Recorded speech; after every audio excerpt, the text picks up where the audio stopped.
দেশে ব্যবসার পরিবেশ নেই দাবি করে গভর্নরের কাছে ব্যবসা গুটিয়ে নেওয়ার নীতি সহায়তা চাইলেন ব্যবসায়ী নেতারা। সকালে কেন্দ্রীয় ব্যাংকের প্রধান কার্যালয়ে বাংলাদেশ চেম্বার অফ ইন্ডাস্ট্রির নেতৃত্বে কয়েকটি সংগঠনের প্রতিনিধিরা গভর্নরের কাছে তাদের সংকট তুলে ধরেন। এ সময় ব্যবসায়ীরা বলেন, চড়া সুদহার, জ্বালানি সংকট, শ্রমিকের বেতন ভাতা বৃদ্ধির পর এমনিতেই নাকাল শিল্প প্রতিষ্ঠানগুলো। এর ওপর এপ্রিলে খেলাপি ঋণে নতুন নিয়ম চালু হলে অনেক প্রতিষ্ঠান বন্ধ হয়ে যাবে।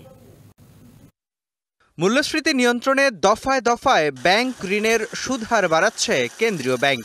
আইএমএফের শর্ত পূরণে বাড়ানো হয়েছে প্রায় শতাধিক পণ্য ও সেবায় ভ্যাট, আমদানি শুল্ক। বেড়েছে বেশ কিছু খাতের কোম্পানি আয়কর।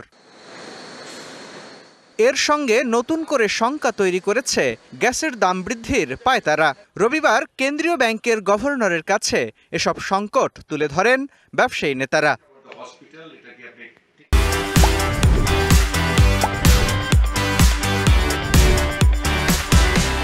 তাদের দাবি, দেশে এখন ব্যবসা বান্ধব পরিবেশ নেই।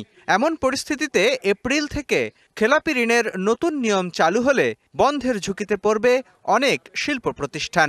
ইন্টারেস্ট রেটও হাই হবে, আমাদের গ্যাস প্রাইসও বাড়বে, বেতনও বাড়বে, ইনক্রিমেন্টও হবে, ইনসেন্টিভ উইথড্র হয়ে যাবে।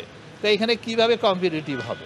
আমরা প্রথমেই বলেছি যে ভাই, আমাদেরকে একটা এক্সিট পলিসি এটা আপনি আমাদেরকে করে দেন, কারণ এই জেলে যাওয়ার থেকে বরং একটা এক্সিট পলিসি করলে অন্তত মান সম্মান নিয়ে যারা ব্যবসা করতে পারতেছে না তারা আমরা ফেরত দিতে পারি। ব্যবসার বৈরী পরিবেশের কারণে রপ্তানি আদেশ প্রতিবেশী দেশে চলে যাচ্ছে বলেও জানান ব্যবসায়ী নেতারা।